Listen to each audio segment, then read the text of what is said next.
Hey there folks, thanks for tuning in for another brand new video review. And this is a review that I've held off on for a few months now.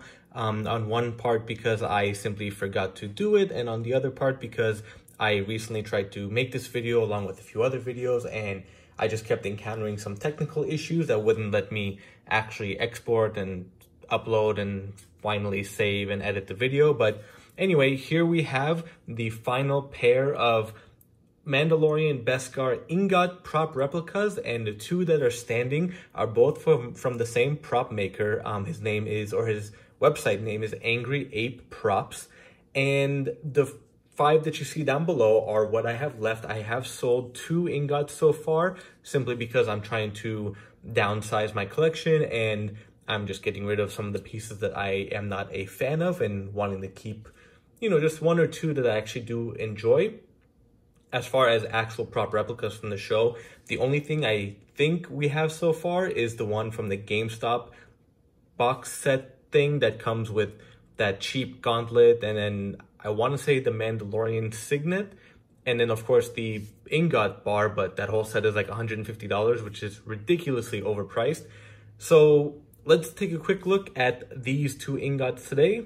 Right off the bat, let me tell you, I am not a happy camper with these 2 pieces, and I am not the only one. There have been many customers who received subpar, low quality product and are just unhappy with the overall service and treatment that we have been given. Now, I did not reach out to Angry Ape for 2 reasons. One, because he is in, I want to say the UK, or something is telling me like somewhere in the, like Sweden or Poland, somewhere in like the Scandinavian countries of sorts, you know, far away, where it wouldn't be worth it for me to send it back, pay for shipping and get the refund, because I think in total I paid like 20 bucks for these 2 with shipping, and I don't know how he got shipping so cheap coming to me, but you know, it would probably cost $20 just to ship it back over there, and I don't want to go through with that.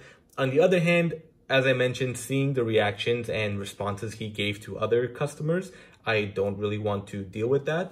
Typically I would, but in this case, I just see it as a lost cause, because clearly he just doesn't seem to care too much about his customers. Now, let me get these out of the way. And the links for these reviews are in the description in case you happen to miss them.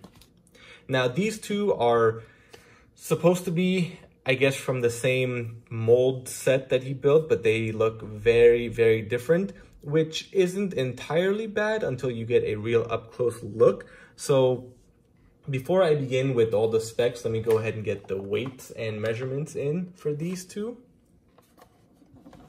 Go ahead and turn that on. Now this one comes in at 3.7 ounces. And this one is 3.8 ounces, so pretty close. You know, the 0.1 ounce difference isn't a big deal. And because they are actually the same, for the most part, the same sizes, let me go ahead and measure them.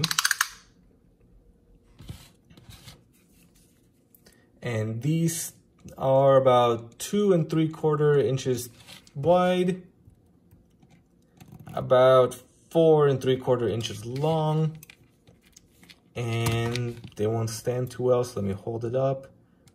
It is about just under 1/2 inch thick. So they are good size ingots, which is what makes this even more disappointing. Now, I hope the camera can capture this, but you can see there are 2 different designs. This one has more of the linear waves, where this is kind of sporadic and has more of the circular motion, which is absolutely fine with me. I do prefer this design. I do wish it was more embossed and deeper. It is pretty flat and you don't really see it. Whereas opposed to this one, you feel all the grooves, which is another big issue, which I don't know why this is so heavily detailed and this one is not. And you can also see there is some discoloration here, which doesn't really make sense, why it's a darker shade of gray here and it goes lighter. And that's actually all on all the sides, whereas this one is pretty even throughout. Another issue which made it very confusing for customers was whether or not we were going to get these polished or finalized essentially. We thought these were going to be the final versions, which clearly they are not, and I'll show some more details about it. If you look at the Imperial logos, they are both clearly different stamps and sizes. You can see how much thinner the logo is right there. And there's all this pink residue in there. So I don't know too much about molding and casting, so I'm assuming that's from that process, but come on. I mean, you're gonna leave all this in there, and I purposely left it in just to show you what kind of product I was given, and there's even some smear or some kind of paint issue or maybe discoloration within that logo as well. And looking at the back, this is another attention to detail that was missed. These two bars or these two lines are supposed to be at the top. So when you see the Imperial logo on the bottom right and just flip it around, these two should be at the top. So that was clearly missed, whether being careless or even if it was a mistake that should have been picked up on and paid attention to. I think, and even these are different sizes. These look a little bit longer and more narrow, whereas these are a little bit shorter and thicker. And I think they're about the same width, but you can even see there's some sloping in the middle right there. Now, both of these also came with this weird issue on the bottom, which again just shows that these pieces aren't actually finished.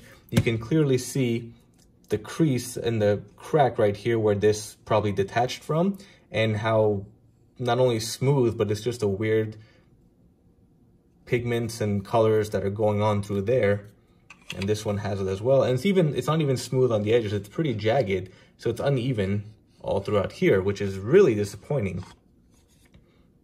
Another issue, when you look on the sides, none of them have any of the designs on it. I can't recall, I will be honest, if in the show they had it or not, but just another thing to point out. And even with that, I want to say, I think on this one, this side was smooth, this side is rough, and there's some issue, discoloration, and blemishes there too. And this side is smooth. And in this one, this side feels like sandpaper, the top is smooth, and the side is a little bit of both. I don't know what kind of quality control was going on with these two, but clearly a lot was missed throughout each piece. Like I said, they are almost perfect sizes and weights. I mean, for cosplay or just prop replicas, they have, you know, good weight. Even though they're not heavy, you still feel it in your hand and not hollow, and you do have, you know, something to grip onto. It's just all the attention to detail is just so poor and horrible. I don't see why anyone would be proud to even sell this or produce something like this.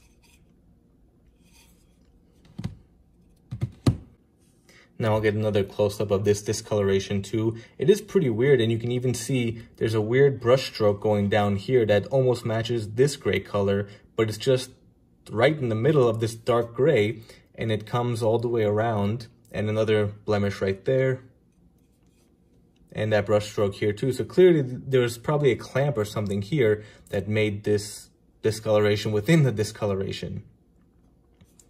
And what's interesting, I just noticed too, the back seems to have more detail and more of the crevices embossed throughout versus the front, where it's almost flat and you can't really feel it, and it's like this didn't cast very well. So that's about it, folks. I just wanted to do a quick overview and give you guys a rundown of what I had forgotten to do from before. Like I said, I am not happy with these, and just a warning out there for people who deal with it. I love supporting prop makers and cosplay builders, and I have a few items, you know, commissioned right now from both, I guess, physical cosplay components as well as just art in general, paintings and drawings. And I rarely have bad experiences, and I always want to support them because these people create phenomenal products and phenomenal pieces of artwork. Sometimes they just don't put out the quality you expect, or even, you know, that you deserve as a customer and a fan. And, you know, quite frankly, it's just not worth it sometimes to follow up and react with it. But that's why people like me come in and make these reviews to, I guess, give that warning and hopefully open the eyes of some of these prop makers who, I shouldn't say some, because it is very few people, but those few bad apples that do bring a bad name to the fandom and culture and prop family out there, or prop replica groups out there. You know, just trying to vent and get this off my chest. I don't want to say there's any hard feelings towards the guy, but it's hard not to have hard feelings because you were told one thing and then sent another thing. And like I said, a lot of people had some issues, and these don't seem like the final products we actually did order. But regardless, I have these now, and I'll see what I am going to do with them. If you have any questions or comments, feel free to leave them down below. Make sure to subscribe and follow all my pages. Thank you again for watching, and stay tuned for my next video.